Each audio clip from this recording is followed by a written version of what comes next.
Let's get into some former housewives news because we got a bunch of housewives stuff that's coming out with people who was formerly a part of it. But let's focus on this one. So apparently, Kandi and Todd's marriage is divorce situation. It seems like it's getting a lot nastier. I was not expecting their situation to get as bad as it was. I thought it was going to be amicable, but it looked like Todd ain't playing fairly. Things is getting gross. It's getting pretty nasty. And so let's get into some things because Kenny trying to get some stuff sealed. Todd is like, well, you the one that been out here running your damn mouth. So what we need to seal? Like let people, I mean, you've been busy trying to control the narrative. So why we gotta have certain things that you want sealed? But then when I wasn't out here talking, now you got a whole lot to say. So on Thursday, January 8th, Burruss, who's 49, filed court docs demanding a hearing to be set to determine presenting time and child support as part of her divorce to Tucker, who is Todd Tucker. I don't know why you have a hard time putting his goddamn whole name in here, who's 52. Shout out to Us Weekly because this is where the story comes from. Now, Burruss filed for divorce on November 21st, 2025. The exes share two children, Ace born in 2016 and Blaze born in 2019.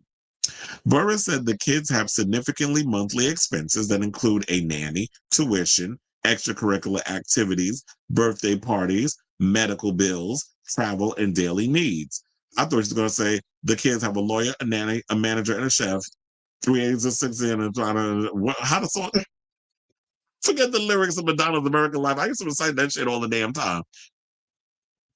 But anyway, let's get back into the and me stop making cracking jokes. So she claimed Tucker has failed to provide support for the kids, yet has traveled out of the country on multiple occasions for vacation. So he got money for vacations, but you ain't got money to take care of your children. And you saying Kandi the one out here who's taking care of them kids? You want to know something? Wasn't Mama Joyce out here saying the same thing? Do we owe Mama Joyce an apology? Like I was really trying to be like, you know what, old lady, mind your business. Though she part of the old lady gang, so I can say old lady. I was like, lady, mind your business. Let these people live their life the way they want to live it.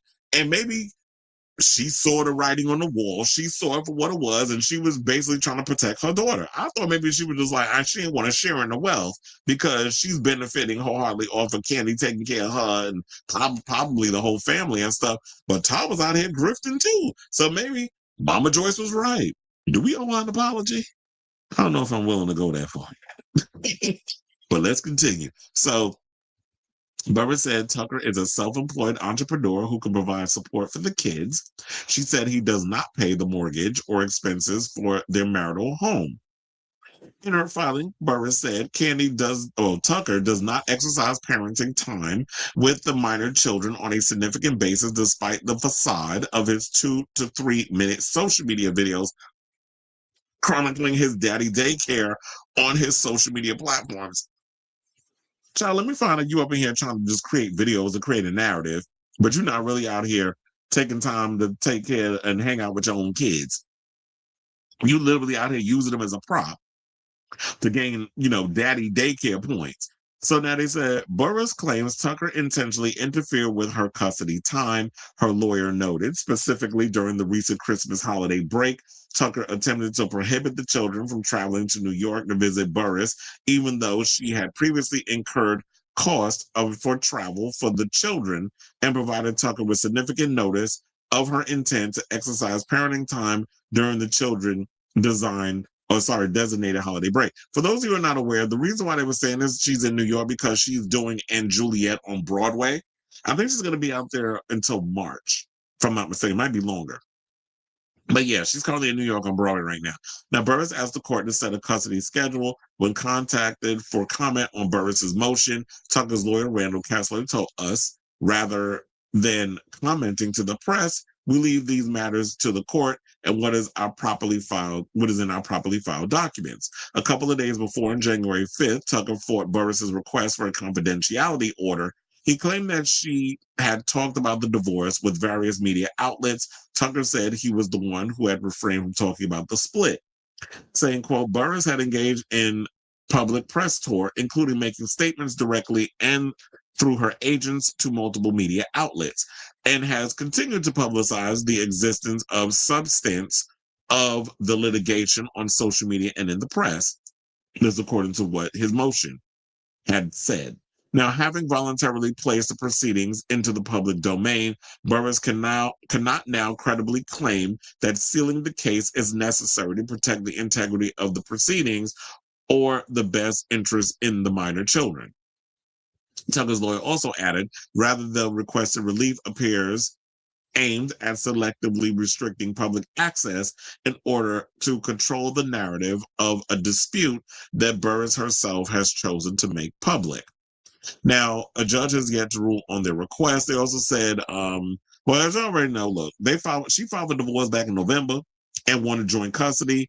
Later changed the request to primary custody after he asked for sole custody in his response filing. So, oh no, hell no. First of all, I'm the one out here, like, I wanted joint custody. I was trying to be nice about it. But now you want to come out here to my, you want sole custody because you want me to take care of your ass, because we all know that Kandi is the one with the coins and Todd is just Todd.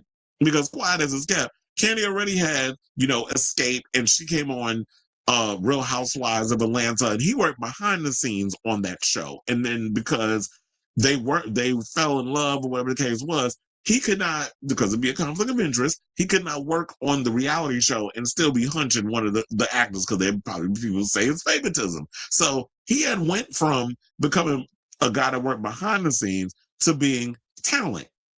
And so with that, Kandi, to me, it always seemed like because of her cachet and her being well known and stuff, he benefited wholeheartedly for being attached to Kandi Burruss. Quiet as it's kept. I know some people want to feel like whatever, but it's like Kandi is the one with the bigger name. She is the star, and he's going to benefit wholeheartedly for being Mrs. Kandi Burruss. And she was trying to, and as many of these women do, a lot of these women who are in strong, in positions where they're more or less, no shade, but I just got to call it for what it is, the alpha male of the relationship. A lot of these women want to include these men in their stuff, be it Kandi Burruss, Wendy Williams, or people of that ilk. They try to incorporate their husbands into things, but then it's like they want the woman to sit at home and spend time and cook and clean. It's like, but that wasn't me when you met me. You knew who I was. You knew I was a hustler. You knew I was the one that was always out here trying to get the bag and keep a career and keep the money coming in and stuff. Because I got a lot of mouths to feed. I'm not just feeding my kids and you. I got to take care of my mother too and a bunch of other people. She probably taking care of the whole damn family. She probably taking care of Bertha and all of them too. So I don't think it's just, all the old lady game where she had to incorporate them with their own restaurant. I think the restaurant closed down since then, but she had to incorporate and include them in things as well. So hopefully they're able to work it out. This is always messy when kids are involved. And they're, if there's ways that he's going about trying to sabotage her mommy and me time with the kids, I do feel that it's kind of ugly. But so yeah, that's all we have on this right now. I will definitely keep abreast of this story as it develops, because it is a developing story. But in the meantime, I definitely want to hear from y'all in regards to this whole Kandi and Todd debacle. Whatever your thoughts are on this matter, let me know in the comments down below.